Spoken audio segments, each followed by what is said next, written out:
mbokk yi yéen a ngi seetaan seen télévision Walfadjri Papa Alioune ñu ngi lay nuyu premier combat d'or Mbalka Mak moo ngemb lu xonk ngemb lu jaune li Lam Toro attention KO Lam Toro ak Mbalka Mak ñu ngi lewtoo Mbalka jël na ko Lam Toro mi ngi dóor attention KO Lam Toro moo ñu wan gannaaw Mbalka Mak moo ngemb lu jaune ña nga ca biti away Mbalka dem na daw na jafandu ci kaw sa ca geñoo ya ca gannaaw away bëre bi dafa mel ne Mbalka Mak moom la gën a bëgg contact bi gis nga la muy jéem away la muy jéem ca xabal bi bu baaxul bàyyi ko daan na ko jël bu rëy Mbalka Mak daan na ko jël bu rëy et gis na bëre nag waaye lii mën na ubbi ay buntam bu baax a baax. B52 pied droite Modou Lo Aynoumane pied gauche away fausse garde ak garde normale ñaari mbër yi ñu ngi ci bu attention mu daan na ko jël bu rëy B52 daan na ko jël bu rëy oh.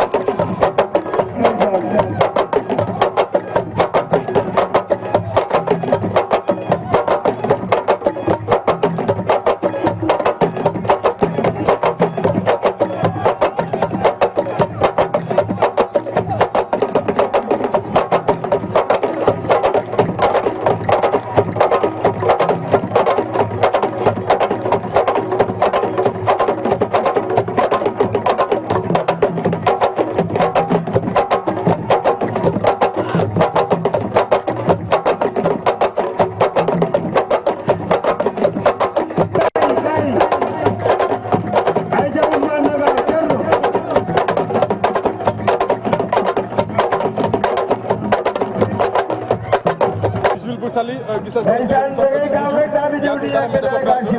Jules fu mu jëm ak ku nekk ci xelam.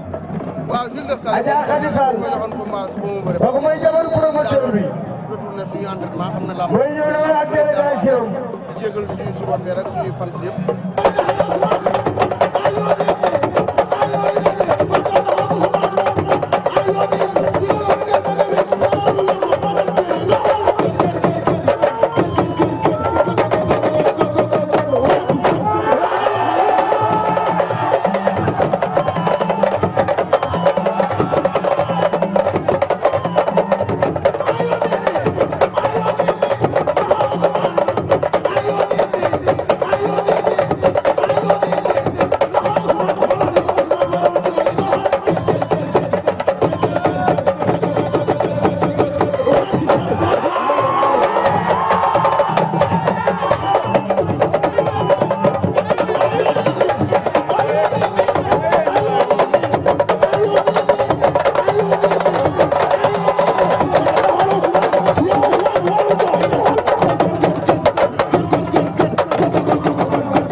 Jegem dem na Zoss jël na ko way dafa diis way Zoss da bëgg a génn waaye mënul ne daan na ko attention daan na ko doole doxul jàmm waaw soldat amul garde soldat yi bàyyi garde bi normalul attention jël na ko soldat jël na tànk bi attention soldat yi bàyyi jël na tànk bi la ilaha illallah lan mooy am fii war na ko ndomba doon na ko ci suuf la ilaha illallah waaw kii mooy ci suuf la ilaha illallah waaw kii mooy soldaaru Baay nekk écrit Sali combat bi li muy am dóor mu daanu am ci bëri lay jeexee waaw loolu nag mënu see ñàkk ndax combat dóor lañu wax mën naa jeexee dóor mu daan mën naa jeexee ci bëre mais damay ñaan yàlla dóor ko mu daan. man ba may toj ba pati boobu Pathiam kenn xamu ko bu dee bëre la bëgg bu ñëwee fekk si ko fii bu dee xeex la bëgg bu ñëwee fii la gën a puuju. mais coow li président bëgg nañ cee dellusiwaat tuuti nu mu demee. bon coow li comme ni ko ñëpp xamee mooy arbitre yi nga xam ni CNG lañ bokk muy la CCA ñoom ñoo décidé volontairement le vendredi ni bu fekkee ne dañuy aj seen sifflet ñu ni dañoo am lu leen metti li leen metti nag mu ngi jóge ci ay revendications yoo xam ni porté woon nañ ko CNG mais amul woon solution bi ci njëkk mooy seen déplacement à l'étranger muy tenue de compétition yi dañoo demandé woon à ce que le CNG jël ko en charge ñuy demandé également seen vignette le CNG jël ko en charge di demander également ñu leen defal ay augmentation seen honoraire ñu demander également comme l'exemple des régions certaines régions comme la région de Thiès ni ñuy defee clé de répartition lutte simple bi honoraire yi ñu revoir ko wala boog ñu appliquer ko conformément à Dakar. tey noo gisee bés bi. waaw bis bi ni ko gars yi waxee rek bis dafa ala daw may defe naa ni lu mel ni waa Mbour dañ ko namoon dañ ko soxla woon bis bi man bi ma duggee sànq wax dëgg yàlla sama yaram dafa daw parce que waa Mbour yëpp a ngi fii taxaw wuyu si loolu nag li ko waral nag mooy Manoumbe am gëm-gëm production dañoo wuyu seen tur xale lañ yu am sutura yu am teggin yu am respect ci doomu aadama yi moo tax bu ñu wootee Mbour yëpp day ñëw wuyu si leen. président maa lay nuyu. waaw ñoom maa lay fay baax. le promoteur du jour. waaw gis nga waaw dañuy kontaan ñoo ngi kontaan nañ baax a baax kontaan nañ si waa Mbour baax a baax kontaan si sama famille yëpp di sant yàlla baax a baax si bis bi kon ndax bis bi ku fi ñëw ku ne gis nga nu mel wolof nag dane bis bi tuuti borom lay tollool te loolu bu ñu ko waxee sama mag ji moo tax ma wax ko parce que Abdoul Ahad mi dafa nekk sama mag nekk nit ku baax ku yaatu ku ñu yaatal parce que bi ñu xamante ba léegi amuñu benn jafe-jafe te gis nañ ni ñuy taxaw nu muy taxaw suñu Mbour yi lu ma bëri wax léegi dégg nga ko parce que si muy jàpp yëpp ñëpp xam nañ ko kon moom amuñu loolu di ko sant di ko ñaanal ba lépp lu mu bëgg si carrière am suñu borom defal ko ko. Ousmane Gandigal am na avertissement. arbitre sifflé na. ñaari mbër yi Pathiam mi ngi takk fas gi ci ndigg li Ousmane Gandigal mi ngi ñaan. Ousmane Gandigal écurie Grand Yoff attention Ousmane mépp na Pathiam riposte oho waaw arbitre atte na combat bi waaw kooku mooy Amdi Mbengue ndeysaan waaw Amdi Mbengue moom mooy way noonu ndaanaan la mi ngi ànd ak Yves Niang numéro 2 moom moo koy awu cey waaw Pathiam cokkaas na Pathiam cokkaas na Ousmane Gandigal mi ngi aj garni ci kaw combat bi combat déclenchement la ndax attention Pathiam dem na dóor na ay laaw Pathiam dóor na ay crochet laaw waaw kon tey buñ fi indee xale yi seen jaan wàcc na waaw Pathiam cokkaas na Pathiam cokkaas na waaye demul ñoom ñaar miin nañu lii waaw yooyu yëpp ay coup perdu la benn dalu ci avec président Manoumbe Diop oui Pathiam Ousmane Gandigal Pathiam waaw Pathiam dafa bëgg a jeexal combat bi Pathiam dafa bëgg a jeexal combat bi oxo waaw arbitre bi atawaat na combat bi waaw arbitre yaa ngi gise seen biir ndeysaan waaw kooku mooy mbin maak seen Pathiam kooku mooy mbin maak seen Pathiam Ousmane Gandigal mi ngi ñëwaat noonu ndeysaan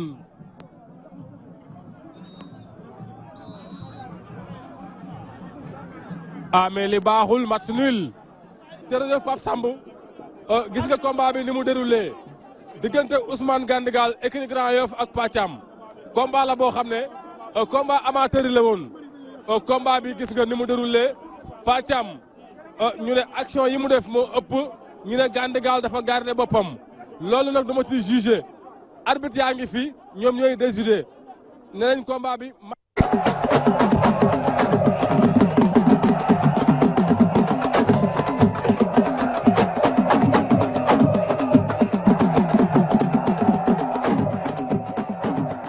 jërëjëf mbokk yi béggee Walfadjri nuyu nañ leen am mbégte dellu seeg yéen seen émission lamb ji ni ñu koy defee saabu lamb sajjee toppal leen gan ñu bokk ci lamb wéyal ko ak waxtaanu lamb yaatu noonu lañ koy fas yéene wéele waaye it ba nuy gën a sori ñuy bàyyi xel ñi nga xamante ni ñoom la caabi féete ginnaaw borom bi yàlla nay seen wéttal wéttali leen boppam taxawu leen ba nu génn fa ak jàmm sunu mbokk émigré wéy daani doole ñoom it borom bi yàlla leen taxawu sàmmal leen boppam mbokk yi ñuy ñaanal ñëpp jàmm di wax it li nga xam ni mooy feebar bi feeñ ci réew mi feebar bi feeñ ci àdduna muy coronavirus borom bi yàlla na ci wis ndox mu sedd boo koy dégg nga koy tënk rek ak ni mu wasaaroo ci àdduna da nga naan dara yàlla moo xajul ci nit kon borom bi nga xam ni moo ko wàccee yàlla na ko saafara muy loo xamante ni it réew yëpp war nañ ci jàng ni am réew éducation moo koy doxal am réew santé moo koy doxal ndax yar ak wér-gi-yaram lépp lu defaru cim réew ci lay jaare xam ngeen ni balaa bu yàlla wàcce la bu doon dafa féete fenn doon nga gis ñoo xam ni dinañu yëg ak télé ci seen yaram wala dara dab leen ñu jóge seen réew dem ci yeneen réew faju ji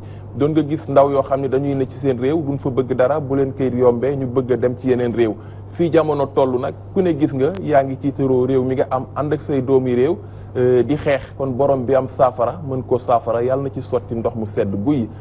kenn ni nga xamante ni moom la ñu koy wéyalee jotaayu làmb ji ñoo ngi fi ak gan ñu bokk ci làmb sama ndijoor maa ngi fi ak Malick Gningue moom it kon mu bokk ARELS muy kuréel gi nga xamante ni école de lutte ak écurie dañ ci sukkandiku ngir lu leen di jàppale seen nekkin ci làmb waaye sama càmmoñ maa ngi fi ak Amadou Mbaye moom it muy amateuru làmb amateur it xam ngeen ko saa su ne day bëgg lu suqali làmb rawatina jafe-jafe ci làmb du doon seen mbégte kon kenn kum ci doon ku ci ne ñu koy jox cëram ak wàccuwaayam fa tubaar fakk yàlla ñuy sunuy kilifa di sunuy ndijaay ñu génne leen ci waxtu wi ni mel Malick Gningue maa ngi lay nuyu sama ndijaay. maa ngi lay fay Papa Lune di ñaanal ki nga xamante ni kii tey moo waral lii yëpp di Sidi Lamine Niass El Hadj yàlla na ko yàlla yërëm allahumma amiin di wax ne aussi xew-xew bi nga xamante ni bi moom moo am muy coronavirus bi di wax ne yàlla na ci yàlla def jàmm lii rek mooy wane ne tey ji àdduna bi comme ni ñu koy waxee benn village la bu ndaw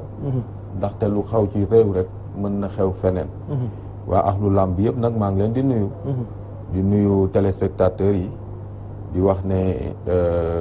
sunu waxtaan wi yàlla na doon waxtaan bu nga xamante ni bii waxtaanu jàmm lay doon allahumma amiin di nuyu aussi association bi nga xamante ni bii yàlla def na ne maa ko jiite muy ARELS te Mbaye Gueye di président d'honneur bi di nuyu aussi vraiment sama ki ma nekkal ci plateau bi tey muy sama mag di Amadou Mbaye vraiment di rafetlu bu baax tey ji sunu toogaay bi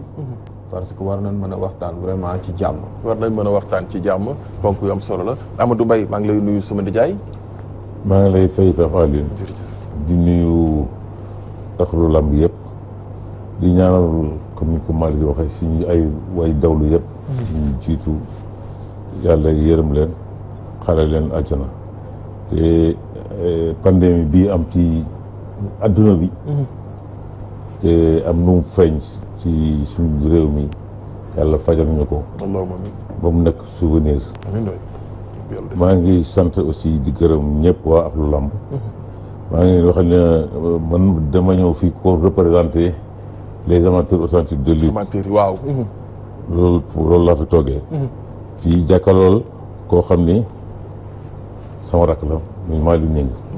nekk président ARELS. ci kuréelam boobu sax maa fa nekk secrétaire général.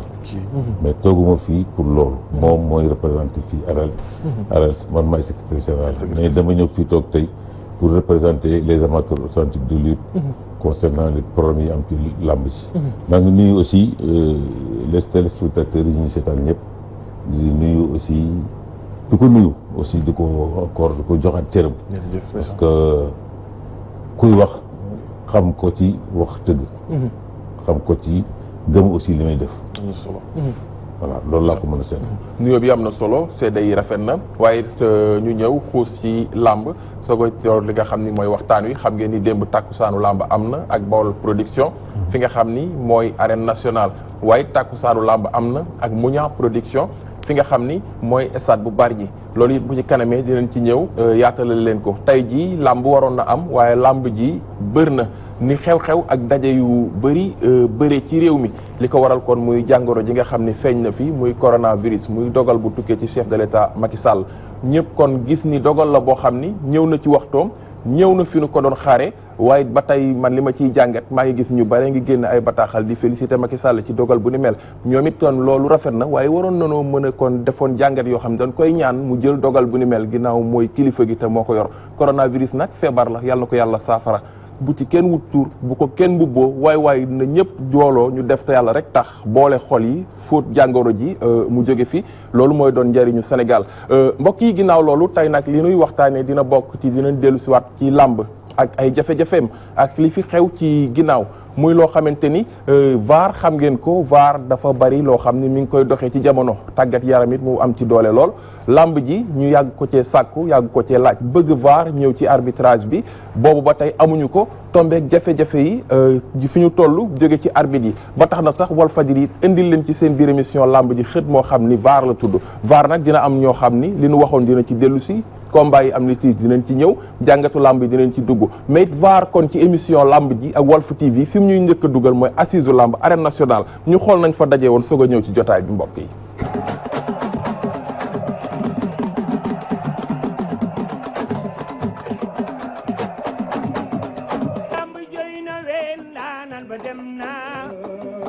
amateur yi jooy ndaanan ba dem na musicien yi jooy ndaanan ba dem na télévision yi jooy ndaanan ba dem na waaw lamb yi jooy na weet judu yaay kate moom lay sago ndaanan ba dem na ndaanan ba dem na mi ngi doonu kon muy xët moo xam ne ci biir salle bi bari na ñu fa nekkoon Malick Gningue Arels assises yi la ñu daje woon gis nga ko njabootu làmb ñëpp nekkoon ci salle bi assises yooyu tey dañ ko defoon ngir saafara jafe-jafe làmb waaye biñ ko defee ak tey dafa mel ni fajul dara ban jàngat nga ci am. Pape Alioune fajul dara bon kooku yow yaa koy wax. mais à mon avis am na lu mu faj parce que quand même. ñun ñi nga xamante ni bii ñoo ngi ci biir instance yi di liggéey au niveau des écoles ak écuries de lutte am na lu mu faj mais nag yoonu ndaw du gaaw lan la faj li muy faj moom mooy que tey jii gis nañ ne bi ñuy wax ci problème mu sanction yi at ni mu toll woon defe naa wàññeeku na yàlla def na ne aussi le CNG bi nga xamante ni bi moom moo fi nekk mënatul a valider dara léegi tant que école ak écurie de lutte yi ak composante lutte yi tooguñu li ñu liggéey ci at bi ñu saytu ko pour xool exactement est-ce que d'accord nañ ci wala d'accorduñ ci cela veut dire que lu ci manqué bon ñun la ñun ñi nga xamante ni bi ñun ñoo nekk ci acteur ci mbirum làmb ren ji il y a eu une assemblée générale boobu ñu ngi ko tenir woon au niveau de l'arène nationale mais lépp lu doon mbirum làmb dañ ko fa discuter et que les décisions yi nga xamante ni véritablement jëloon nañ ko fa li ci ëpp le CNG taxaw na ci après je peux vous dire que cette année ou les années mais taxaw boobu ndax du saafara bu jur jàngoro sama ndijaay ndax buñ ci taxawoon ni ñu ci war a taxawee ndax jàpp nga ni doonuñu woon rombaat ay jafe-jafe làmb fi nu toll ban jafe-jafe par exemple non làmb ji gis nga doxul sponsor yi dem na bëri yi bëriwunu arbitre yi ñi ngi xëccoo di xiiroo ngaayoo CNG dàq nañ arbitre yi daan nañ ñi ci des loolu yëpp bi ñuy daje dañu ne woon jafe-jafe làmb lañ ciy jàngat ci biir VAR bi nu gis sànq sax gisoon naa ci maa ngi ciy gis arbitre yi kon ñoom it dañ fa teewoon di wax ci jafe-jafe yi fàtte woon seen bopp dafa mel ni tey jii loolu moo indil leen daal non arbitre yi ma suñu fàtte seen bopp bu leen waxee noonu arbitre yi ils ont toujours posé leur problème au niveau du CNG mais bi assises yi waxuñu ko woon te ñu ngi fa woon d'après si ils l'ont dit assises yi non ils l'ont dit buñ ko waxul foofu xam nga aussi il faut voir que lu nekk ak fi nga ko war a waxee CNG dafa am nu mu tëddee ni muy tëddee moom mooy que si toutefois que nga bokk ci biir CNG. li ngay wax ci réunion CNG moom nga koy waxee. ou bien nga bind jox leen. mais très souvent sax boo xoolee ba ci biir ku mel ne man les gens peuvent dire que ni bon pourquoi du may dem di casser par exemple ci télévision yi. ah non li ma war a wax maa ngi koy wax biir CNG et mi ngi saafarawu aussi biir CNG. beneen mbir bi aussi moom mooy que dafa am lu nga xamante ni lii làmb moo ni bindoo. làmb moo ni bindoo. ni muy bindoo moom mooy que informel bi. ba léegi daf ci xaw a nekkaale. parce que tey soo xoolee ba ci biir. ci kanam dinañ ñëw foofu. làmb ni mu bindoo ak informel bi mel ma sama nijaay Amadou Mbaye foofu mu ñëw fa assise yi ginnaaw daje bi ak fi ñu toll lan la jur. waaw Pape Alioune assise yi dañ ko defoon pour saafara mbiru làmb ji problème yi am ci làmb ji en général bon boo xoolee au fond def nañ fa 2 jours de réflexion def ay échange def ay conclusion mais man à mon sens li ma gis mooy que conclusion yi ñu def foofu yëpp ñu ngi ci tiroir yi amul benn njëriñ. ñu ngi ci tiroir yi. ñu ngi ci tiroir yi amul benn njëriñ li changé mooy lenn bon wax na ko taux coupure yi ñu doon def ci mbër yi wàññeeku na. c'est à l'issue des assises. muy benn beneen bi aussi le comité élargi du CNG. le ministre a coopté quelques gens. am na ñu fa coopté dugg leen fa élargir ko. dafa faraat doxaat comité bi 2 ans mais ñi mu coopté dugal foofu. foofu la problème bi nekkee. ñi mu coopté dugal fa. dugal ci comité élargi. am na ñoo xam ne sax dugal nañ ci bureau CNG bi mais ils n'ont pas leur place là-bas. mais loolu boo koy topp da nga daan kon njeexital li pour jeexaloon ay problème la. pour jeexal ñi mu coopté fa la problème bi nekk. fa la problème bi nekkee ñooñu comme dañoo ñii bàyyi dem ba bàyyi làmb. wan ginnaaw làmb amuñu temps làmb ñu dugal leen ci biir. da ngay gis ne dañu coopté ñu bàyyi làmb wan ginnaaw làmb. oui effectivement te loolu moo am. te mooy feeñ ni. ñi fa dugaloon anañu kenn du ci dem réunion. amuñu jot làmb. dañoo woon ginnaaw làmb ministre jël dugal leen ci biir foofu. problème yi dafay ressurgir donc lan moo changé à l'issue des assises. à part les coupures yu ñu wàññi. quoi leneen li fi jóge yëpp dara na fa am mais dara les problèmes restent et demeurent. problème yi fa doon am mooy lan y avait l'encombrement de l'enceinte ñu ngi am ba tey. parce que loolu bu fa jóge woon parce que tàmbale woon na ci Gris Bordeaux. Gris Bordeaux Balla Gaye ñu jam fi mbit ñu jóge fa ñu dem ci Tapha Mbeur Alioune Seye Junior gooku déjà ñu woon na fa ñu jóge fi mu dellu si waat ci combat bu mujj bi Alioune Seye de ñàkk jëriñ tout cela lan la encombrement c'est organisation kan na koy CNG donc ce problème il reste il demeure entier te problème yooyu bu ñu ko saafarawul jarul ñu dem fenn laa du mën a avancer. loolu benn la ci affaire yi. ensuite su ma waxee aussi les problèmes des arbitres xaw na fa yàgg. problème mu arbitre. waaw xaw na yàgg foofu CNG xëy na dañ ko doon gérer à leur niveau. boobu mu egsi fii mais boo xoolee lan lañ leen di reprocher arbitres yi et qu'est-ce qu'ils ont fait. les arbitres. d'après li ñu wax dañuy revendiquer ñu yokkal leen seen émolument mooy seen li leen di fay. li ñu bëgg assurance loolu li ñu bëgg ak en fin de compte seen tenue. waaw c'est des réclamations légitimes mais est-ce que ni ñu ko defee noonu la est-ce que xaar ba 2 jours defuñu préavis de grève def seen grève. loolu mooy motif bi ñu tax ñu rajee leen une sanction extrême vraiment que tout le monde déplore parce que la radiation bu ñu nee ba fay rek c'est une sanction ultime elle est extrême et elle est lourde te mënoon nañ je crois que mënoon nañu bañ a arrivé foofu mën bañ a àgg foofu maa ngi ñëw foofu dinañ ci def taxaw seeru xam naa sëriñ da ñuy pareel arbitre yi bu ko defee ñoom it ci biir VAR lañ leen di dugal waaye laataa ma ciy ñëw Malick Ndiéngue sama nijaay yaa ngi dégg Amadou Mbaye moom it mi ngi ñëw ci gis na ni ñi ñu coopté dugal leen ci CNG bi dañ leen coopté te xañ na ni bu dee choix boobu it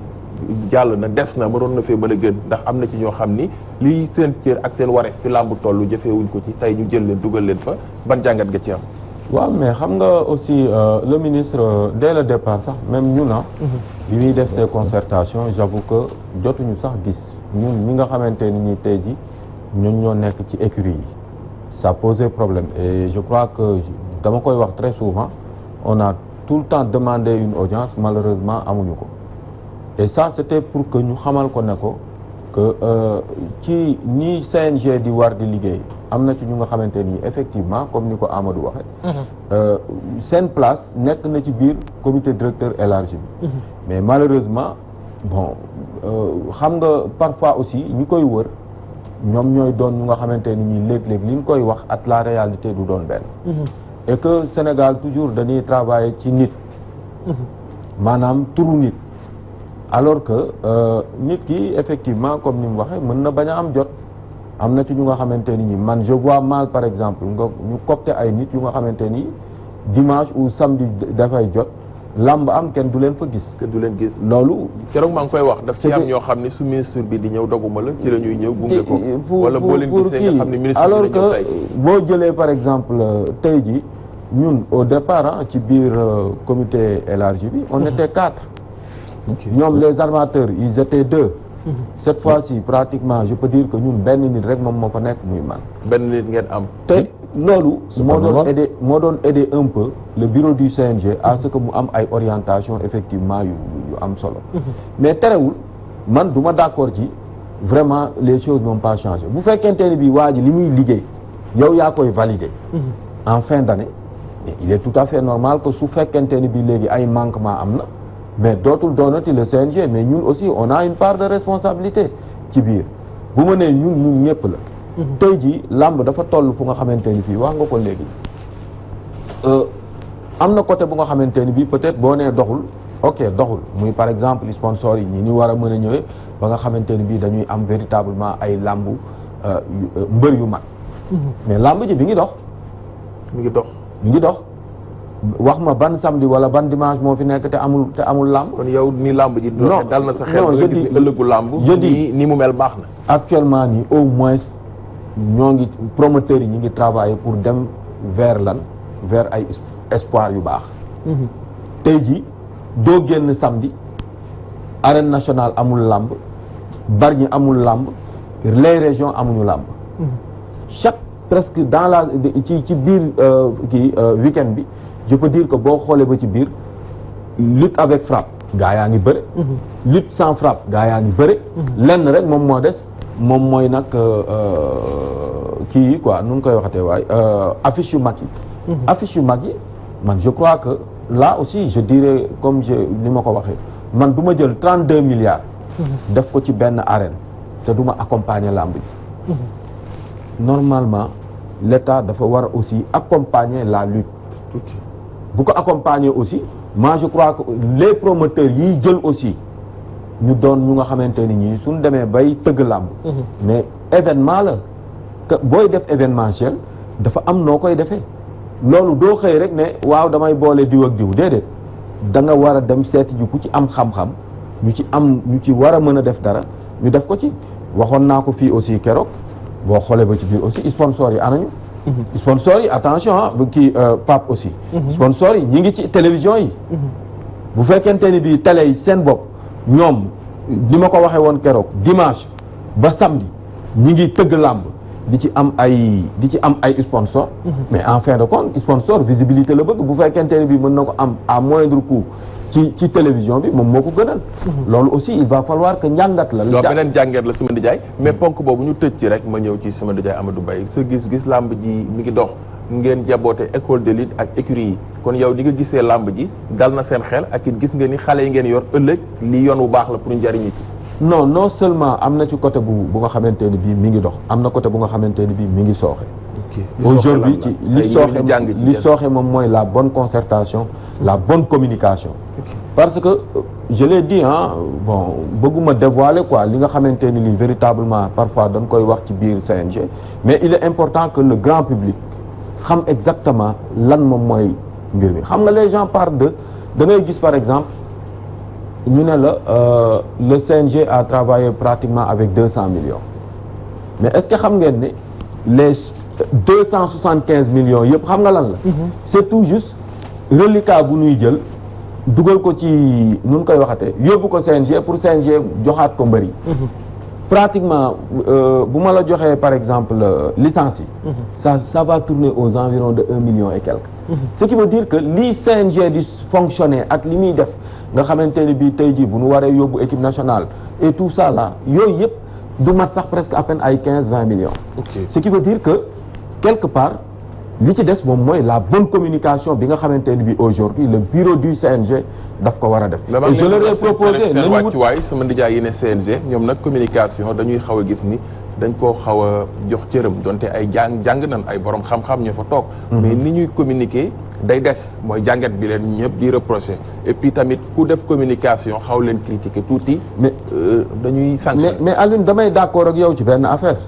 Imaginez aujourd'hui avec le problème arbitre par exemple. lii sama mag Amadou wax léegi. mais moo am dañu bind lu yàgg. li ñu bind au juste amuñu ci satisfaction. ma dem ba nga xamante ni bii damay dem grève. su may dem grève damay jël le temps qu'il faut. pour mën a véritablement taxaw. joxe le temps le temps bu doy. boo xoolee ba ci biir ki tëgg samedi bi. li waroon a ñëw ci stade bi ñëwul ci stade bi. mais tey bu ñuy wax par exemple lan naan Alioune Sarr non à mon avis c'est pas Alioune Sarr. il y a la commission règlement et discipline bu nga xamante ni bii tey jii dafay réunion su réunion ne man kat par rapport ak ñii bi ma leen entendre lii moom laa bëggoon pour que ñu sanctionner leen ko. le bureau du CNG. moom mooy ñëw maintenant valider ou invalider. mais bureau du CNG bu valider bu fekkente ni bii daf ko valider cela veut dire que ni Alioune Sarr n'a qu'une seule voix. te yaakaar naa ne biir CNG nag am nañu jàng ñu am xam-xam ñu fa nekk. xanaa ñoom ñëpp du ñu doon nga baal ma ci wax ji vraiment maa ngi jéggul pour ñu fa nekk ay moutons de Panurge ba nga xamante ni bi lu Alioune Sarr wax rek ñoom ñëpp ci loolu moom la ñuy ji en tout cas man.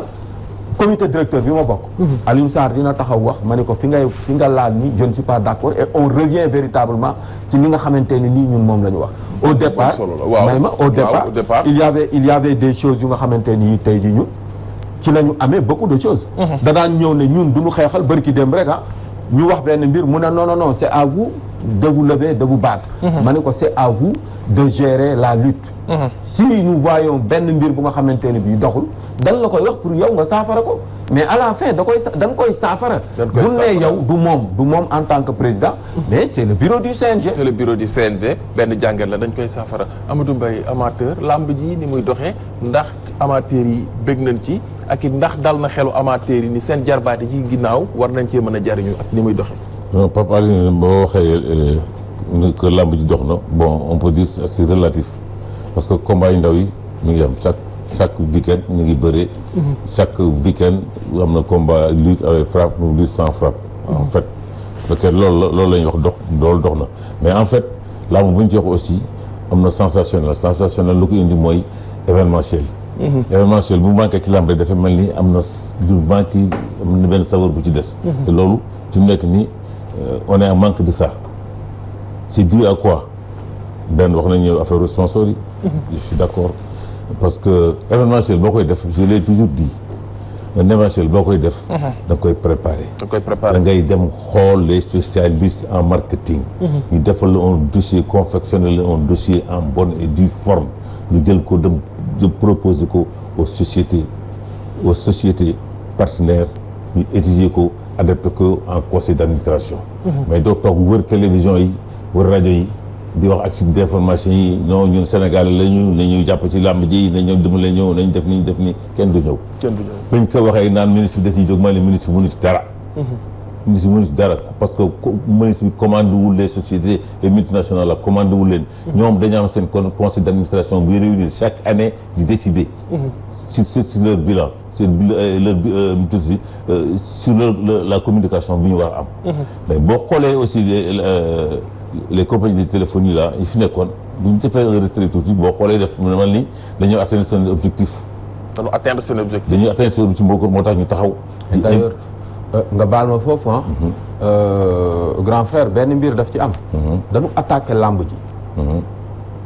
waa axlu làmb jóguñu ci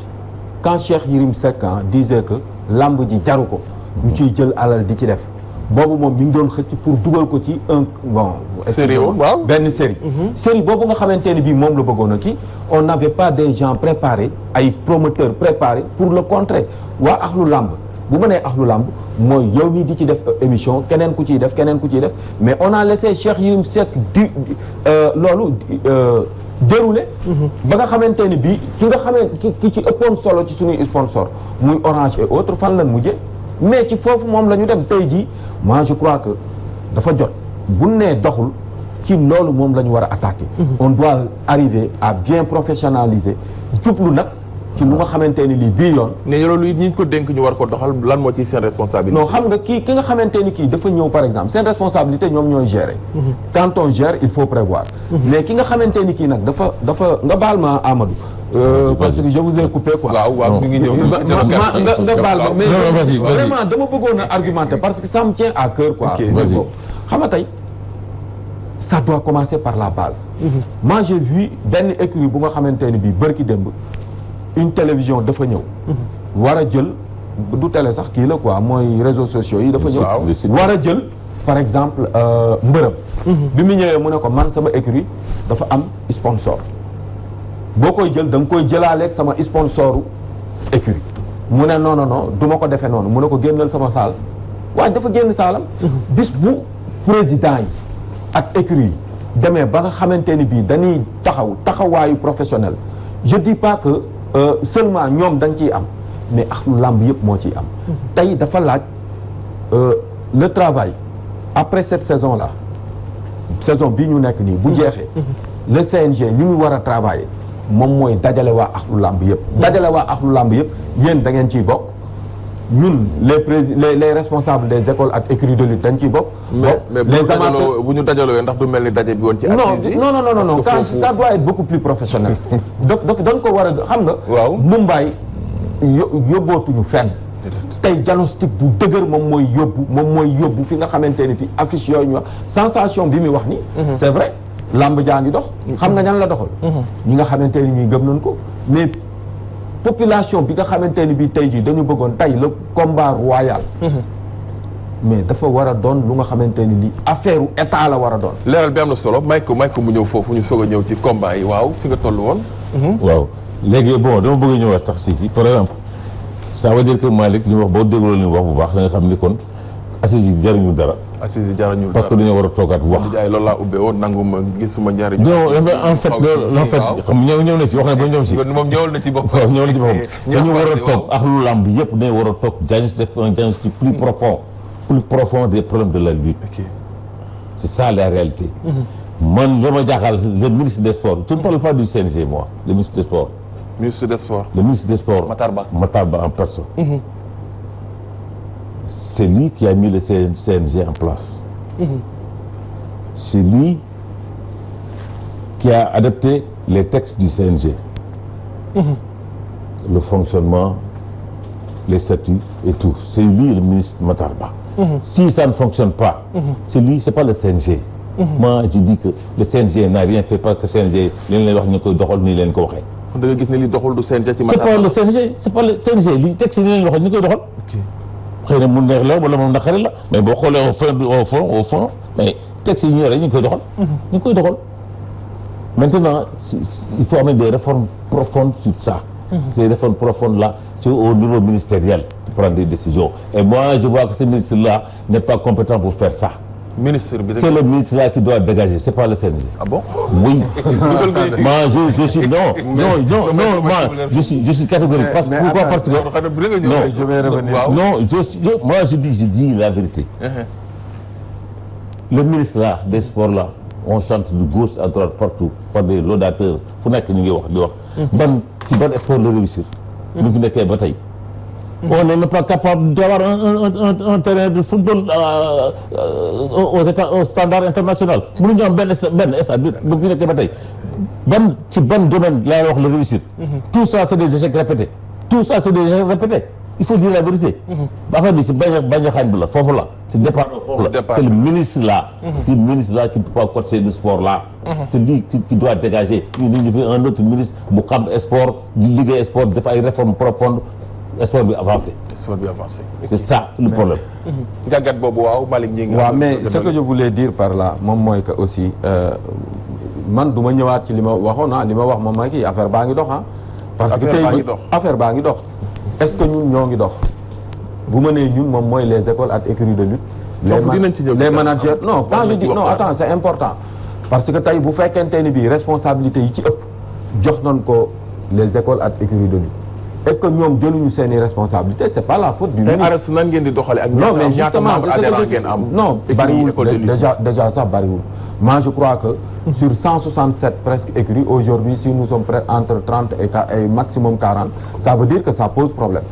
problème bi lan la et que problème bi moom mooy ni làmb tëdd la aujourd'hui réforme bi xam nga fan la war a duggee war na dugg ci kii non mais attendez le CNG est très clair ci seeni conclusion cette année vous étiez là-bas ils ont dit que on tend vers une fédération mais quand on tend vers une fédération et que ñi nga xamante ni ëllëg ñoom ñoo war a former la fédération parewuñu mais kañ lay baax c'est à nous malgré nag CNG li ñu at le ministre parce que loolu non attendez loolu di CNG di def ministre bi da ciy d'accord si aujourd'hui le CNG dem ba ni par exemple benn mbër mënatu la nekk te jaarul ci écurie benn manager mënatu la nekk te jaarul ci écurie li ci des nag moom mooy les écuries les associations en quelque sorte mais ñoom ñoo war maintenant gën a organiser wu regrouper autour d'un idéal travailler pour que véritablement nag ci seen biir écurie d'abord ñu mën a taxawal lu dëgër comme je dis man je prendrai toujours exemple sur Modou Boy qui aujourd'hui ci biir écurie boo ko dee xool mais il tend vers vraiment benn professionnalisme bu nga xamante ni bi amul fenn foo koy jaar. am na solo. loolu encore une fois ça c'est pas le ministre c'est à nous moi quand je dis ñun ci sunu wàllu bopp ñun en tant que acteurs yi nga xamante ni yi ëllëg ñun ñoo war a yëkkati làmb parce que quand ça marche ça doit commencer par les écuries yi lu ñu am kees boo ci dugg amul dara. les gens ont touché ay millions et des millions lan lañ def ci seen biir écurie yi tey boo xoolee ba ci biir côté managériat toujours dama ne leen ñëw leen ñu dajaloo ñu nekk benn. les entraîneurs yi nga gis ni amuñu dara ci làmb ji. pourquoi amuñu dara ci làmb ji parce que da ngay gis kenn kuy toucher presque 100 et quelques millions lan lay dugal ci écurie dara. da ngay gis kuy toucher presque 100 000 lan lay dugal ci écurie presque dara c'est à nous en quelque sorte ak li ñu jox lépp ñu gën a responsable. pour véritablement arriver à propulser kii si nous aurons lii nga baal ma li Ablaye Diaw doon wax naan ay club yu fort mooy indi football bu dëgër gis nga ay école ak écurie de lutte yu forte moom mooy indi ëllëg làmb ji fa mu war a yegg mu yegg fa mais tant que loolu amul ku nu fi mënti indi aussi tu vas gérer lan moo ci responsabilité ARELS mais moom mooy travailler pour faire venir les gens pour organiser j'ai dit l'autre jour à quelqu'un tout à l'heure on a parlé de ñàkk jariñu ak même kii Aliou Seye yow xam nga yow ne bokkuñu ci ARELS moo tax ñuy def erreur yooyu parce que ñun les présidents maintenant mais dañuy wàcc ci biir enceinte bi pour au moins xool fa nga xamante ni fii tey jii mbër mi bu ko defee ñu dagg xaalisam parce que man li ma gën a bañ mooy ñu daggal ma ñaar dërëm te loolu damay veiller ci sama écurie bu ñuy bëree damay wàcc àndandoog ñoom ku bëgg a génn ma ni la bul génn taxaweel nii ku bëgg a def lu dul yoon ma taxaw ne la bul def loolu defee mais loolu nag il faut que nga ñëw ci ARELS parce que y a des règlements y a un règlement bu nga xamante ni bii moo nekk ci biir mooy régir la lutte yow mii président kenn du la gis xamuñu la booy dem même pour affilier wu ji yow on ne voit même pas le président on voit pas le secrétaire général moi je crois que maintenant nag c'est là où le CNG devrait véritablement aider les kii yi nu ñu koy waxatee association yi pour que ñu former ñi nga xamante ni ñi ñoom ñooy diriger kii. am na solo dinañ ci ñëwaat gën a yaatal Amadou Mbaye laataa ñuy avancer ci programme bi dugg ci arbitre yi ñëw ci li nga xamante ni mooy seen àq seen sàkkuteef seen yelleef te mu jaadu nag ñu wax ko mu jaadu ñu wax ko fi ñu ko war a waxee mu jaadu it ñu defal leen ko waaye laataa ñu ciy ñëw li mu tënk loo ciy dolli. Bon, là, j'ai réitéré ce que j'ai dit, les propos que j'ai dit concernant le ministre. C'est le ministre qui est la personne morale. Mon mot est texte CNG. Donc le CNG def moo koy approuvé. Les textes du CNG, le ministre bi moo koy approuvé. Le CNG dañuy rendre compte fidèlement le ministre. Tout ce qui se passe lu ñu def ci làmb ji dañ koy rendre compte fidèlement. dañ koy rendre compte fidèlement. Donc celui qui cautionne tout. Donc je sais qu'il n'est pas en mesure d'insuffler un nouveau souffle pour avancer la lutte parce que ce qu'il a l'air de faire mooy xam nga mooy lan il faut faire des réformes institutionnelles concernant la lutte pour ñu avancer. Les présidents des écoles et écuries de lutte ñaata lañu au niveau du comité élargi lu mu wax léegi du benn. Ça c'est une considération. Ça c'est une considération le ministre ne le considère pas. Et alors bu ñu doon dem tey au niveau de la fédération c'est la base. Voilà la base il ne considère pas donc voilà ce que j'ai dit li may wax mu ngi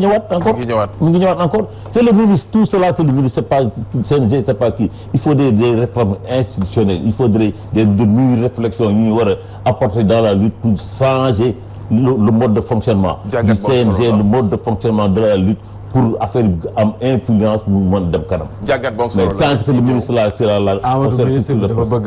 bi bëgg na làmb ji de. ministre bi bu woon làmb ji di toll fii. non bëgg na làmb ji non bëgg na ñu koy. non tu sais moi je suis pas avec lui ah. bëgg na ñan lay àndal gars yi koy jaay di ko wër ko di ko jaay di ko wax mais nag quand même c'est quelqu'un bu nga xamante ni bii à chaque fois attaque vraiment le monde. mais attends mais en tout cas wane ko sur le fonctionnement de la lutte. d'accord naa yow ci ay yenn mbir aujourd'hui moi je sais que il nous aurait reçu ñun. mais non attendez depuis combien de temps on écrit. ñoo ngi bind on n'arrive pas à l'avoir. te man j'en suis sûr et certain que première réunion bi mu njëkk a def quand j'ai parlé tout de suite il a pris note sur tout ce que je lui avais dit je suis d'accord ci benn mbir mais quand même nag il faut pas que aussi ñu naan moom moo non bëgg na làmb ji quand même. mais tu sais que conforter li mu wax. li mu wax rek ngay conforter. non li nga wax moom la non am na ci côté bu nga xam ne. non li mu wax rek ngay conforter c'est le ministre c'est le ministre yaa ngi nii les écoles et écoles de lutte le ministre n'arrive même pas à les recevoir. Vous croyez que ça c'est sérieux? Un ministre qui gère un département aussi. Amadou moom laa lay wax dafa am lu nga xamante ni lii dafa ndànk rek mi ngi ci biir Sénégal du loolu dafa gangréné wu un peu partout. Ne prends pas la lutte rek nga teg ko fa gis nga. wax naa ko xaaral rek dama lay wax. discipline sportive yëpp laa la wax waxuma lutte rek dama romb foofu ba wax la. non attendez aussi quoi qu'on puisse dire le Sénégal vraiment nag sur le plan sportif. mi ngi plané surtout. lan la ñuy fi non wax nga ay kubak affaire yi ci rendez-vous yi nga dem coupe du monde ñu dóor la nga dem coupe du monde dem coupe du monde ñu dóor la ngay organiser sa affaire bi naan da ngay dem coupe du monde ci rendez-vous yi di defet une defet non doon ta baax nga ñëw fii nga da ngay dëggal teelu nit ñi mais aujourd'hui le Sénégal mais Sénégal xam nañ ko à partir de la coupe du monde am na solo c'est pas la première fois je suis d'accord sur ci yow benn mbir war nañu mën a au moins jàpp pour que mbir mi gën a dox moom war na recevoir les véritables personnes yi nga xam ne yow aujourd'hui Amadou man j'en suis sûr et certain devant le ministre ce sera pas pour lui dire oui yaa fi baax yaa def nii ainsi de suite ce sera pour lui dire exactement li nga xamante ne lii aujourd'hui à partir de fi ñu yem foofu dañ ko war a dépasser loolu je suis entièrement d'accord mais jusqu'à nag dire que moom vraiment deful dara c'est quelqu'un vraiment bu nga xamante ni bi aussi nag mi ngi jàppale la lutte mi ngi ñuy téyel sunu li ñu kii léegi nag li ci des mais li ci ban résultat la fi indi Sénégal bi fi nekkee ba tey di kookal la le ministre mais yow ñun après tout mais ce que nous avons obtenu là benn arène bu nga xamante ni bii sama waay ça coûte 32 milliards. Ça c'est le président, c'est pas le ministre. Non, mais attendez, c'est le président de la République. C'est le président de la République. C'est le président de la République. Non, je ne suis pas d'accord. Je ne suis pas d'accord. C'est le président de la République. Je ne suis pas d'accord avec toi. Bien que nag bu ma la ko dëbb de bu dee mere moom man du ma weddi de mere naa ko ci benn mooy le fait que mu war a recevoir les responsables des écoles ak écuries de lutte mais il préfère parfois recevoir des gens yu nga xamante ni. waaw foofu su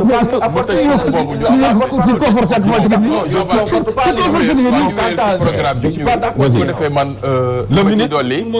may ma ñëw Malick man li ma ciy dolli mooy le ministre bëgg na làmb bëggul làmb jàngat bi ma ciy def biñ koy fal amoon na jafe-jafe yoo xam ne bari woon na lool ci làmb am na yum ci saafara waaye doxalinam des na ci staffam wala ñu ko jege man damay nangu ni am na ñoo xam ni boo leen gisee làmb tey rek xamal ni Matar Ba mi ngi ñëw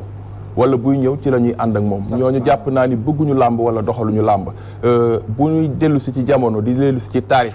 Malick Gakou ministre des sports xamlante wuñu woon ci dara jëflante wuñu woon ci dara waaye bari nañu ko doon tagg di ko woy tey ñooy topp Matar Ba loolu it nañ ci nangu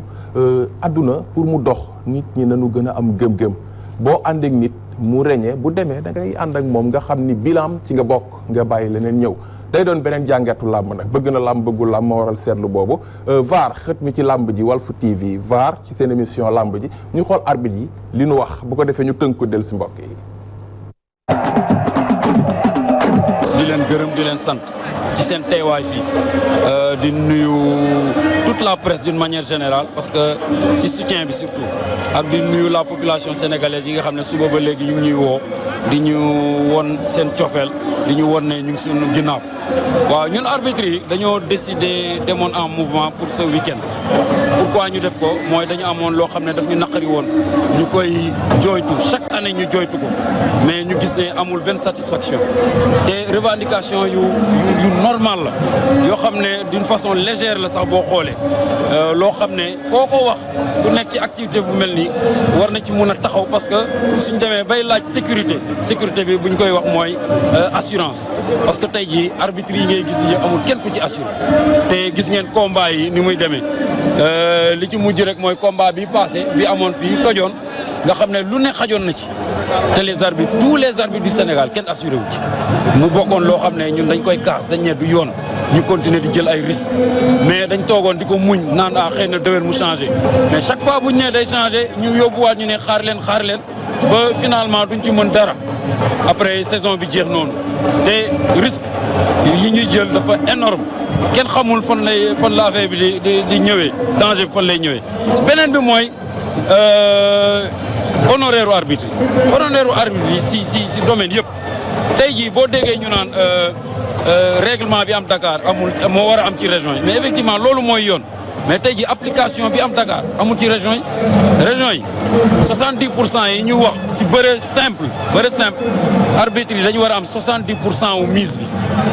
amul benn région bu koy jot léegi pratiquement am na région yoo xam ñoo ko kaasal seen bopp xeexal ko seen bopp ba affaire bi yegg ci gouverneur ñu soog ko régler moom mooy la région de Fatick la région de Fatick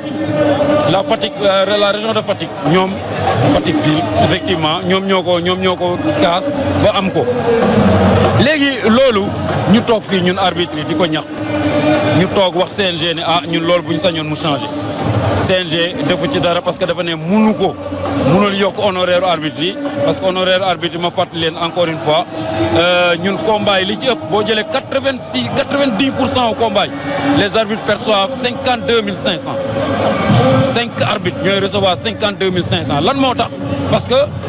ñun biñ fi nekkee man bi may arbitré ba léegi maa ngi arbitré depuis 97 looloo fi am 7 combats lañ doon arbitré di jot 35 000 léegi ñu yokk combat yi à 10 lan lañ ci yokk mooy moitié wu 37 500 muy 17 500 37 35 muy 17 500 ñu yokk ci 37 500 mu jox ñu 52 500 5 arbitres di séddoo 52 500 ak risques yu énormes yi fi am man mënoon naa comprendre sax ñu ne ma assuré nañ la mais vraiment xaalis bi mënuñu si demee nii. mi ngi noonu kon jàngat bu yaatu la dégg nga arbitre yi ñoom it man personnellement mooy li ma leen laajoon rek bi ñuy door ñoom bi ñuy def assise u làmb di yendu ñaari fan ñoom ñu ngi woon ci salle ba mais it am na jafe-jafe waroon nañ ko fa waxee donte waxuñu ko foofu it waaye it jamono ji wax nañ ko li ñu wax it jaadu na daan yi ñu leen ci teg kenn nanguwu ko kenn àndu ci foofu it docteur Alioune Sarr mooy kilifa gi mu ñu koy ñaan bu ci mënee dellu ginnaaw ndax day loo xamante ni làmb nanguwu ko te mën na jur yàqu-yàqu yu bari ñi yàgg nañ sonnal làmb yàgg nañ liggéeyal làmb li ñuy laaj seen càkkutéef la seen yelleef la yàgg nañ ci mbir mi ñu ngi koy doxal ñoom it question bi nit ñi di posé ñoom ñoo doon dagg xaalis bi arbitre yi avertissement yi dagg bi ñoom it kon liñ doon dagg jariñu wuñu ci feeñul ci moom day doon beneen jàngat arbitre yi waroon nanoo bokk ci jotaay bi waaye dernier moment dafa am lu ci xaw a gàllankooru rek moo tam fomm arbitre yi seen càkkutéef ak lim leen jural ban gis-gis nga ci am Malick Gningue entièrement d'accord ci li ñuy demandé ñoom arbitre yi ok parce que quand même je dis même pas les arbitres seulement commission médicale bi xam nga lu ñuy percevoir ñoom médical mooy ñiy faj. ñiy faj foofu. ñoom ardo ñoom ardo mais ñoom junni la ñu am. junni. ça veut dire que quelque part non attendez parce que quand je dis ça. xam nga problème boobu boo ko bëggee régler. lenn rek nga ko mën a régler. waaw moom mooy du problème mu man affaire dagg bu dagg amul nu ñuy def. te booy def benn affaire da nga koy def de manière durable. tey c'est demander aux promoteurs d'augmenter seeni frais d'organisation. Est-ce qu'aujourd'hui li ñu doon wax fii léegi est-ce que tey dinañu demander au kii nu ñu koy waxatee aux promoteurs yokk leen seeni frais d'organisation. Premièrement. Deuxièmement moom mooy man li may wax il faut ñu def ñaari mbir. moom mooy benn bi mooy ñoom li ñuy demander c'est légitime. man bu ne assurance. Sincèrement loolu dafa woon naa ni sax man loolu vraiment nit sax du ko xalaat. Ne pas les assurer c'est pas normal. Augmenter seeni montant yi ñu leen di fay je suis entièrement d'accord. daan bi leen ci fekk. daan bi ñu leen ci teg bañ gis-gis nga ci am. daan bi nag moom. ànd nga ci wala àndoo ci. c'est excessif. c'est excessif dafa bari. dafa rëy. mais nag il faut que comme ñoom ni ñu ko waxee parce que en comité directeur j'étais là-bas. ñëpp aussi dañu wax ne. Sitor ni ngeen doxale baaxul parce que man mi nga xamante ni bii syndicaliste la bu ma bëggee dem grève mais damay def comme ni ko Amadou Mbaye waxee léegi da ngay def waaw mais non mais doo xëy suba teel ay nit jël seen alal dépensé ko ba pare sama waayewu nga xëy ne doo siffler mais loolu dañu am chance sax bi nga xamante ni bii waa CNG mujj nañu sauver la lutte là mais buñ ko sauver wul woon man de bu ma doon promoteur damay porter plainte CNG te d'ailleurs même ñi nga xamante ni ñii dañoo tëgg sax ñu am ci ay problème parce que am nañu war bëggoon a ñëw làmb ja yaakaar ne du am. ñooñu même man bu doon man la tey ji je ne vous cache pas man damay porter plainte CNG et bu porter plainte CNG kan moo fautif mais les arbitres en ont une part de responsabilité il fallait par exemple ñu kii mais nag vraiment. bu ñu waxantee dëgg rek te yàlla tax liñ leen def moom ci at bi. man ànduma ci. leeral bi am na solo ma ñëw foofu ak bari quoi vraiment radier et puis je dis sax bu dul loolu Sitor je donne l'exemple à Sitor muy Malick et les autres man du ma defar sama produit ba mu yàgg fenn fi ma koy casser comme ça parce que tey Sitor quoi qu'on puisse dire mais am na lu mu jàng am na lu mu war a restituer ëllëg à la génération bi nekk ci suuf tey boo ko radier à vie cela veut dire que ni moom li muy jotoon a jàng sax du ko defaat ci biir kii bi Malick dama ko wax quelque part ma ni leen mais man quelqu'un que je voyais toujours muy reetaan foo ko fekk buy siffler ngay daanu sax wala mu lay def lu metti sax da ngay gis mais tey su ma ko gisee mu vraiment nga gis kanam gi muy gagner et autres ça me pose problème mais encore une fois li ma gis daal vraiment léegi nag nan waxante dëgg bu ci kenn may ma rek Pape Alioune waxtu wi daf ñuy nañu waaw d'accord mais nañu waxtaan nañu waxtaan dafa am lu ñuy jukki parce que waxtaan nañu waxtaan sunu biir ba juboo parce que tey jii ku gis adduna bi ni muy doxee lépp fi muy mujjee ce sera autour d'une table dina am solo dinañ ci waxtaan léegi ba xam yan xalaat lañ ci war a jël sama dijaay arbitre yi seen njeexital ak liñ doon sàkku njeexital li mooy daan bi tegu seen kaw ban gis-gis nga ci am bon arbitre yi li ñu doon sàkku je crois que c'est légitime assurance c'est tout à fait normal c'est tout à fait logique aussi boo ko waxee ni ñi nekk ci làmb ji sax xam naa duñ ko gëm wala dina leen jaaxal benn muy ñaar aussi seen émolument wala aussi ñaar yooyu la ñu doon sàkku je crois pour ñu satisfaire ko mais man damay dellu si sur le fond et la forme bi ñu ko defee loolu je crois que mooy poser problème et aussi la sanction qui est tombée là-dessus sur ces gens-là c'est une sanction vraiment excessive une radiation c'est autre chose et moi je me pose la question de savoir est-ce que ces autorités-là sont habilitées à radier ñoom ñi leen dàq ndax am nañ boobu sañ-sañ voilà ah bon moi je me pose cette question parce que Sitor il fait partie du CNG c'est un arrêté c'est arrêté ministériel la et à ce que je sache le CNG est un démembrement du ministère donc man je crois que en matière de droit foofu il y a problème vraiment parce que ñoom li leen di reprocher bon ils ont reconnu les arbitres ils ont reconnu que ce qu'ils ont fait ils n'ont pas calculé les conséquences qui pouvaient arriver. Le ministre leur a demandé d'arrêter ils ont refusé D'accord, même le ministre a demandé les arrêtés. Mais l'arrêté qui nomme le CNG, c'est un arrêté ministériel. C'est pourquoi le fond bi ngay wax. waaw ils ont été radiés fan. Comme quoi. Non, ils ont été sanctionnés. waaw foofu laa jëm si. waaw. Parce que quand le comité de la commission règlement et discipline, après délibération conformément aux articles 3, 4, 5 du code de discipline prononce la sanction, ils sont basés sur deux choses. Que les faits qui sont reprochés aux adultes mis en cause considérant des fautes graves, des manquements pour atteinte à l'honneur et à l'image et à la considération du CNG de lutte. Et le refus de répondre à la question relative au respect des règlements concernant les honoraires. Donc c'est ça ce qu'on leur reproche. Et maintenant, moi, je me demande, est-ce que ça mérite une radiation? Je reviens encore sur le fond du problème. Est-ce que ça mérite une radiation? Radiation sur quoi? En tant que quoi? Mais si tu aurais été radié? Radié comme quoi? Comme l'an? La décision est simple. Non. Prononce commission si ton doux. Non, c'est le problème de fond. La commission. Voilà, la commission règlement. La commission règlement et discipline après délibération conformément aux articles 3, 4 et 5 du code de discipline prononce que monsieur Sitondour arbitre est radié définitivement. Malick Ngom et Babacar Diop 5 ans de suspension. Aboubakar Dramé 2 ans de suspension. C'est pourquoi mais attendez, ça c'est important. Mais c'est important pour que Sénégalais yi xam moom ci fi muy waxee. Non, xam nga man je ne suis pas d'accord ci liñ leen kii. Il n'est pas radié en tant que personne devant siéger au niveau du CNG, mais il a été radié en tant qu'arbitre. Et l'arbitre dafa am lu nga xamante ni lii kii je ne suis pas d'accord ci liñ leen radié, mais aussi aujourd'hui le CNG peut, à mon avis xaw ma nag, bel et bien radier un arbitre. Proposer. Non. Proposer. Non, je dis radier, je dis. Par rapport à dañ koy leeral léegi dañuy dem bari li ma lay wax nii kii Amadou ku ci nekk da ngay fexe ki nga xamante ni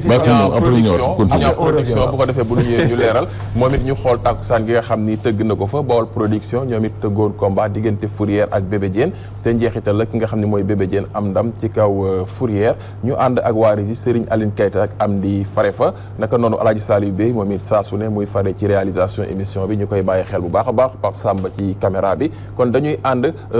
dem ak waare yi fi nga xam ni mooy bari ñi fekk fa Ndiasse Mbow monteur moom it liggéey bu am solo bi nga xam ni saa su ne mi ngi koy def ci làmb ji ndax it VAR boobu ngeen gis lëkkaloom ak Aline Diop moo ko jur muy xët mu yees moo xam ni dinañ ci ñëw ci ponk yu bari ñu dem bari ñi dellu si mbokk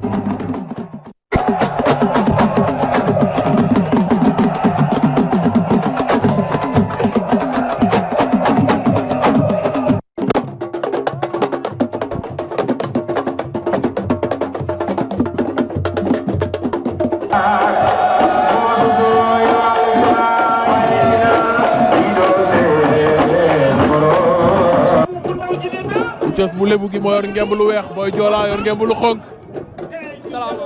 arbitre sifflé na daw nañ daje Boy Diola jël na ko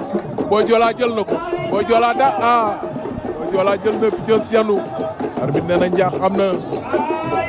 arbitre nee nañ bëriwaat arbitre nee nañ bëriwaat arbitre yi dañoo gisee seen biir Picos door na Picos ak Boy Diola daw nañu daje Boy Diola jël na ko Boy Diola jël na ko Boy Diola delloo na ko fa tuur na ko Picos rëpp na jógaat nañu Picos ak Boy Diola ña nga jàppante Boy Diola daf ko bëgg a yëkkati Picos bañ na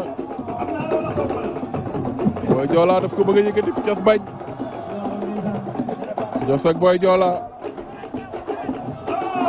Boy Diola moo doon jaxabal far mu sori Picos toog na ci kawam tëgg dënn ba Petit Niang door na ko mu tërëf Petit Niang door na général daw na jël ko Petit Niang rasu tuur ko Petit Niang ak général bu daaru Petit Niang moo woon ginnaaw fi du toll Petit Niang ak général bu daaru Petit Niang général bu daaru Petit Niang moo yor ngembal wax sili Petit Niang général bu daaru caxabal na moo caxabal moo daan Petit Niang daan na Petit Niang maa ngi wax ak ñoom arbitre sifflé na général tam moo ko kàbbaar ñetti yoon xambaat général tam mi ngi leew tool xambaat général tam xambaat moo sànni léegi xambaat général tam jàppante baaraam xambaat door na léegi général tam a ngi ne tekk di ko déglu rek jàppante baaraam xambaat yootu na cong ma xambaat nag général tam door na xambaat xar na ko waroon nga ko mën a daan xar ba da ngay mel ni ku bëgg ca dënd ba ànd ak moom ba nga def sa bopp moo baaxul daan na ko xambaat daan na ko xambaat daan na général tam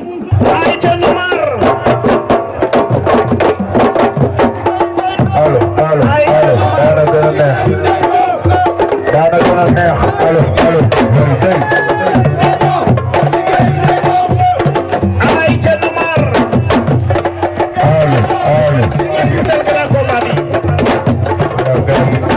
mama yaa bopp waaw Ronaldo sama xarit ana boy Rio sama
jàppante nañu baaraam Zoss Bébé Thier xeex nañu juyaloo pour bañ a Zoss Bébé Thier jàppante baaraam Zoss Bébé Thier Zoss Bébé Thier na ko door daje nañu ñaari mbëri songo nañu Zoss Bébé Thier kor na ko Bébé Thier kor na ko tànk ba lay jeex ca suuf Bébé Thier am mbëkk bokkul avec mbëkk na dañ koy disqualifié bu ñu ko toppee règlement dañ koy disqualifié Pape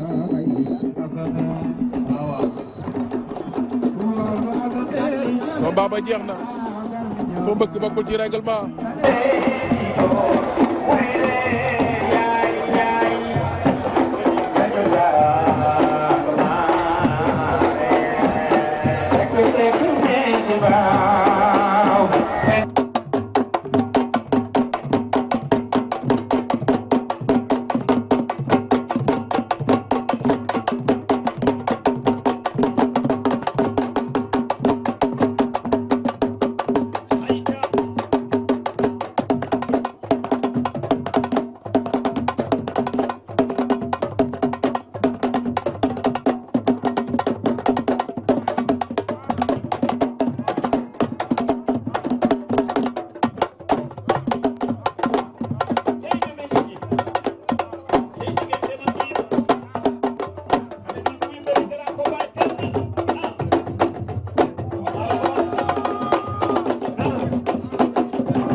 léegi assuré wul xeex bañ ko indil la. xeex bañ ko indil la.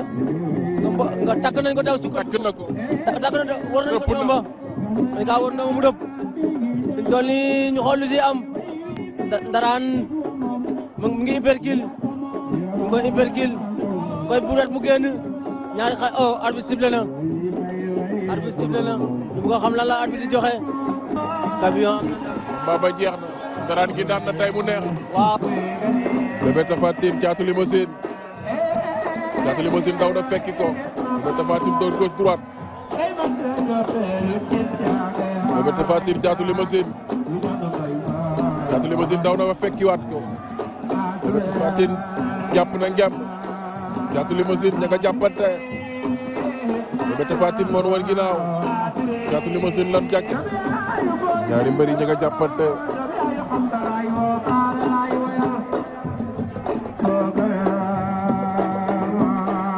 Bébé Tapha Tine mooy door Bébé Tapha Tine mooy door Bébé Tapha Tine mooy door Thiatou Limousine aj na loxo ba Bébé Tapha Tine door na Thiatou Limousine jaxabal na ko daan na ko Thiatou Limousine daan na ko jël bu rëy sàqi na ma ngay dem ay mbokkam toppi nañ ko ba Bébé Tapha Tine fu mu jëm Bébé Tapha Tine fu mu daw jëm Bébé Tapha Tine fu mu daw jëm tëb na miir ba jéggi na ay mbokkam fekki nañ ko sàqi na lamb jooy na weel ndaanaan ba dem na amateur yi jooy ndaanaan ba dem na musiciens yi jooy ndaanaan ba dem na télévision yi jooy ndaanaan ba dem na waaw lamb jooy na weel judu yaay kate yaa ngi bari ñi di fi def liggéey bu am solo boobaak léegi tey nga dellu si fi waaw tey ñu dellu si fi def fi journée des espoirs comme niñ ko daan defee rek ñoo ngi ñaan yàlla moom mi nga xam ne moom rek moo mën mu musal ñu ci saytaane ak musiba ak balaa li dugg ci réew mi yàlla na ko seppi na dëkk génneel ñu ko ba mu set wecc tey ñu ngi doon tëgg journée mais incha allah li ñu fas yéene mooy tënku ci ndigal li nga xam ne moom la kilifa réew mi joxe. sama nijaay diggante ñi nga xam ni ñooy arbitre yi ak CNG coow li bari na dem nañ ba ay daan juddu na ci nga bokk ci làmb am ci cër sa kàddu ñu ko ciy soxla ndax sa dal ak saa su ne ni ngay dollee nit ñi diggante boobu loo ciy wax. waaw diggante boobu li ma ciy wax mooy làmb benn famille la famille boobu toujours rek nañuy fexe nu mu gën a suudewoo tey ñun li ñuy ñaan mooy yàlla dimbali ñu ba arbitre yi ak ñëpp àndandoo ñëpp tënku ci ginnaaw président Alioune Sarr. jërëjëf jërëjëf. diggante arbitre ak CNG loo ci wax. bon diggante arbitre ak CNG defe naa ne mbokkoo gu yàgg la nañ ko rafetal ndax koo àndal 22 ans 23 ans yaakaar naa xamante ngeen li ñu waroon njëkk a def mooy defe naa dialogue waaw moom nag la ñu war a indiwaat nag wax dëgg yàlla parce que tamit dara jaru ñaawoo làmb la fo la ñun ñëpp ay mbokk lañ waaw ndax ñaari entité yëpp tey ku ci xawle malheur sa morom mooy ñëw taxaw donc nañ ko rafetal daal loolu laa bëggoon wax. jërëjëf ok jërëjëf. CNG ak arbitre yi li ma ci waxoon barki démb ci benn site internet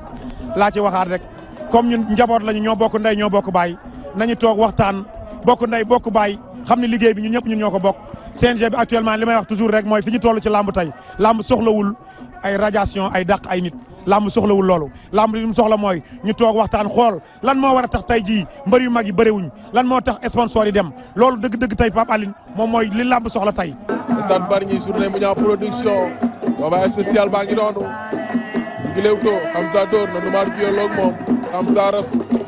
Numar takk na ko Numar takk na ko Numar takk na ko tuur na ko Numar Hamza daan na ko Hamza daan na ko mais Hamza daan na ko jëli bu rëy Numar moom waxoon naa la ko avant ñu sifflé nee naa la mbër la ndaanaan la Hamza ndaanaan la li ma jaaxal Numar moom takk bi li mu andi finalement lan la yaa jógee Kër Massar bëre am ndam. waaw sant yàlla rek ndax ndam bi dama ko mérito billaay wallaay xale bu ndaw laa war naa mën a am lu nekk si làmb billaay wallaay. combat bi dafa gaaw et puis daf la takk nga daan ko. dama liggéey lu métti. billaay wallaay ñoom Bose ñoo ma ko teg ak Vieux Dacia ak Sa Bokal ak Bassa Kees ak sama coach King ak Baara. di ngeen bëre. Bour Sine pare na 10 000 problème pare na arbitre sifflé na Leewtoo ba door na Bour Sine 10 000 problème dafa daw fekki ko 10 000 door na ko 10 000 problème jël na ko tagg na ko taxawal ba yegg siwul 10 000 Bour Sine jël na ko yegg na ko fu sori Bour Sine jël na ko yegg na ko fu sori génn nañu géew ba arbitre atte na ñaari mbëri waat leen ci géew bi arbitre sifflé na 10 000 problème Bour Sine ñu ngi Leewtoo Bour Sine door na 10 000 problème door na songoon nañu Bour Sine numéro 2 10 000 problème journée mu ñaa production Bour Sine numéro 2 jóge jëf soog a nekk 10 000 problème jóge Ramdan ña nga jàppante ñaari bëri songoon nañu 10 000 lu bëgg a def lan la daanu na 10 000 da ngaa fooye sa bëre xaw ma loo doon bëgg a def waaye nag 10 000 da ngaa fooye sa bëre. jërëjëf kon mbokk yi mu nekkoon journée Mouniang production grand combat baa ngi noonu 10 000 problème ak Bour Sine numéro 2 ci njeexital la Bour Sine numéro 2 moo am ndam ci kaw 10 000 problème ñuy kon félicité ki nga xam ne mooy Bour Sine numéro 2 waaye 10 000 problème yow xale nga tëlewoo bëre yaa ngi ci sa yoon am nga am grand combat day am bés yoo xam ni da nga ciy def sa njom ak sa njàmbaar xam li nga bëgg ci li ci sa kanam da bëre dafay toll foo xam ni du da ngay bëre waale ñi nga àndal du da ngay bëre waale damaa la mën damay ñëw daan la ñibbi da nga koy teg ci yoon wut bunt bëre soo daanee ñu xam ni lii leer na ci nga daan buñ la daanee ñu xam ni làmb daan ak daanu la da nga juum mais li nga bëre dem moom xaw ma sa staff ñoo la bëre loolu lii xaw ma sa fitu bopp nga dugaale ci géew ba waaye daal jàngatu làmb la day tombeek waxtu wi dam ñu tëjee ci ponk boobu bu ko defee ñu tàggatoo sànq fi ñu toll woon bi fa suma ndijaay Amadou Mbaye duggee suma ndijaay Malick Ñing nee na kon Sitor doon ko raje ci arbitrage waaye it dina mën a dem di bokk ci CNG di assister ba tey moom it ndax gëm-gëmam dina ko may loolu wala bu fekkente ni loolu yoon ba fa ne may na ko ndax kon waruñu ko woon mën a nangul waxtaan ak moom dàq gi bañ a am ñu tëjee ponk boobu foofu it CNG seeni erreur day am foo xam ni dañ koy nangu saa su ne dina ci am loo xamante ni ci ñoom lay jógee li waral ñu ŋàññi leen mais ci biir ñi leen di ŋàññi yenn saa yi da ciy am ñoo xam ni intérêt personnel day tax bu ñu dañ leen di ŋàññi nga dégg leen ci négocier bëccëg mbaa guddi wala nga dégg leen ci bu ñu leen joxee poste wala ñu dig leen dara dootuñu wax ñooñu tey ndax bu ñuy wax à chaque fois ñoom dinañu tax ñu naw waa làmb ak it ñiy wax te gëmuñu li ñuy wax ndax du mooy gàllankoor yi ba. waaw xam nga Pape Alioune man dama wax léegi benn mbir. bon ma bëggoon aussi les juristes là ñu waxtaan ci quoi. parce que c'est important xam nga le monde de la lutte. peut-être que sax fii moom lañ ko néewale fii lañ ko xaw a néewale un peu mais si tu pars véritablement dans les autres pays dafa jóg ci kaw tey Alioune Sarr bii ñuy wax ni il représente en quelque sorte l'Afrique ci benn ci forme de lutte bi man dama gis ne que mën na am nag ma juuma mais là dama bëggoon juriste yi wax ni par exemple Sitor a été radié en tant qu'arbitre bu nga xamante ni bi man personnellement je suis en train de voir naka moom laay def ba toog ak Alioune pas le bureau du CNG mais Alioune Sarr pour que véritablement ñu jéem a toog ñu waxtaan mais nag pour man jusqu'à preuve du contraire Sitor est encore membre du bureau et du comité directeur du CNG parce que arrêté moom moo ko fa teg en tant qu'arbitre peut-être mën na bañ a officier le temps parce que ñiy programmé en aucune façon ñoom dañuy war a yóbbul CNG bu dee teg nañ ko ci yoon CNG entériné ñu war a dem di arbitrer. leeral bi am na solo tombé wax loolu rek man li ma bëggoon daal mooy par rapport à ça bon bëggoon naa aussi juristes yi wax ñu quoi est-ce qu'aujourd'hui Sitor mën na toujours siéger au niveau du CNG wala boog li ñu ko dàq en tant qu'arbitre day entraîner vraiment pour que dootul mën a siéger. dinañ ko gën a yaatal par rapport ak Alioune Sarr ak dogal yi muy jël di mu yoree CNG doxalin bi da ciy am ñoo xam saa su ne à chaque fois coo juddu rek. man du ma ne Alioune Sarr dama naan bureau CNG. Alioune Sarr n'a qu'une seule voix. s'il arrive à mettre ñoom ñëpp ci kii di leen dugal toujours ci poosam di dem. loolu beneen affaire la. mais man ma fa nekk man moom laa wax. man moom li ma xalaat li ma gëm man dinaa ko wax ci kanamam. duma nag ku nga xamante ni kii la may wax ca biir. damay ñëkk ci mbedd mi di ko wax la ma war a régler daal dinaa ko régler fa ma ko war a régler et c'est sûr que pour man lépp lu jëm ci CNG ña fa nekk boo xoolee ba ci biir ñoom ak Alioune Sarr sur le plan njàng Alioune Sarr lam leen yóbbal bariwul sur le plan am sur le plan xam-xam lam leen yóbbal bariwul bu arrivé nag à tous les mettre peut-être ci poche am di leen def loo yenn mbir yi et je ne pense pas que ça se passe comme ça parce que à chaque fois que j'assiste à une réunion yëpp dañuy ñëw ku nekk da ngay wax sa xalaat. am na solo looy tàggatoo sama nijaay ku nekk da ngay wax sa xalaat li may tàggatoo moom mooy que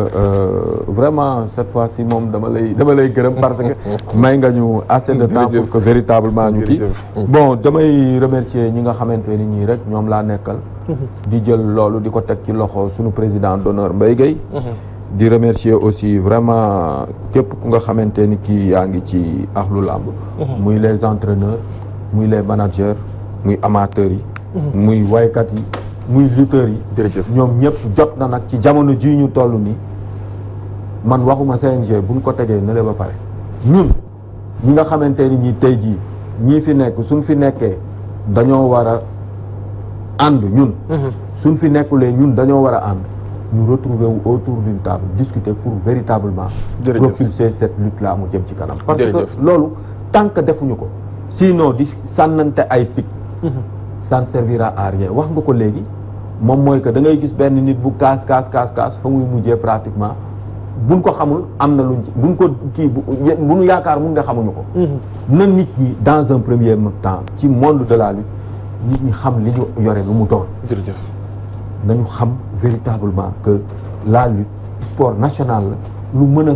développer réew la bokk ci li ñuy développer réew lu mën a jëmale naatal xol yi loolu nag lépp ku koy def dindi stress képp ku koy indil nit képp ku koy defal nit li la war moom mooy vraiment jërëjëf sama nijaay donc mais nañu fonk d'abord ñu suñu bopp jàngat bi am na solo jërëjëf Amadou Mbaye sama nijaay ma ñëw ak yow it ci ponk boobu làmb def nga ci ay fan am na loo xam ni xam nga ko ci saa ñuy gis it saa yi saa su ne ñiy xeexal làmb wala ñiy xeexal mbër yi bu seen intérêt personnel juddoo rek dañ ciy dem fàtte làmb wala xeexal mbër yi ba nga déggaat coow am ñu ñëwaat Alioune Sarr dafa jógee wala CNG bi joxewaat ci seen i critique ban xalaat nga ci am ak looy tàggatoo. bon Pape Alioune bu ma ci amee xaalis bi may dox foofu sur ce côté là c'est que ñoom catégorie nit boobu nga wax dañoo gëmul dara. boo gëmul dara nag di nga tey tu changes au gré du vent. te loolu laa gis te loolu laa constaté aussi ci ñu bari. mais am ñu dëggu ci làmb ñu ngi fi. di defar ay positions yoo xam ni c'est des positions réelles te ñu ngi ci sax. te am na fi te ñàkku fi. je reviens encore sur le ministre. maa ngi di bañ a dégg ministre des sports bii ñu nekk fii tant que mi ngi fii nii les problèmes vont demeurer et vont subsister. problème yi du fi jógee mukk amul capacité insuffler nouveau air bu avancer loolu lutte bi vraiment avancer le sport Sénégal. voilà moo dëgg ba waxtaan wax dëgg ci la bokk. jërëjëf. parce que ñi ngay wax noonu ñu koy wër ministre des sports fu mu dem ñu wër ko gàngoor mu wër ko ñu ànd ak moom dem fu nekk yow la si bi yow la kii dem mu ñu demee wuñ ko wane gannaaw leneen lañ wax de. leneen lañ wax te fu mu jaar aussi dara mu fi nekkee léegi ban résultat la fi def man loolu lay laaj nit ñi. jàngat boobu solo la. ban résultat amul benn résultat bu mu def fii amul benn résultat papa amul benn discipline bu fa am résultat boo xam ne mën nañ ko téye nii fii. amul fii léegi maa ngi nag sant ñëpp wax lu lamb yëpp. sant Malick ñu ngi di ko gërëm sama waa sama jeune frère comme ni ma wax au début. ku dëggu la. waaw ci li muy def. te bëgg na làmb aussi. maa ngi sant aussi les amateurs. di sant les managers di sant les entraîneurs di sant axlu làmb yëpp di leen gërëm di leen wax nag le moment est venu il est temps ñu toog ñun ñëpp xoolaat affaire bi pour avancer loo ko parce que lii avancer loo ko du yomb il faut que ñun ñëpp ñu toogaat wax ci parce que assises yi ñu defoon loolu du dara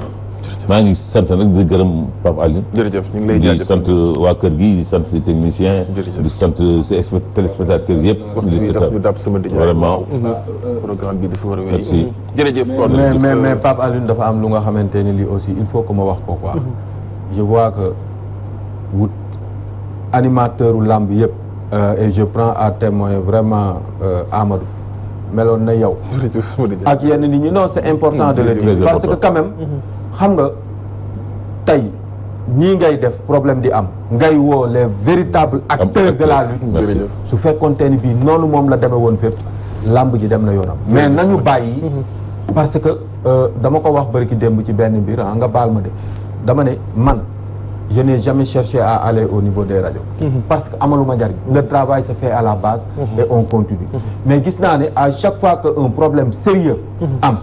booy invité tu n'invites pas n'importe qui doo jël aussi mukk ñuy parparloo da ngay ñëw jël ki nga xamante ni kii vraiment waxkatu dëgg la et loolu c'est important donc je te félicite ci loolu et puis continuer nii nga tàmbalee nii làmb ji ci seen loxo lay mujjee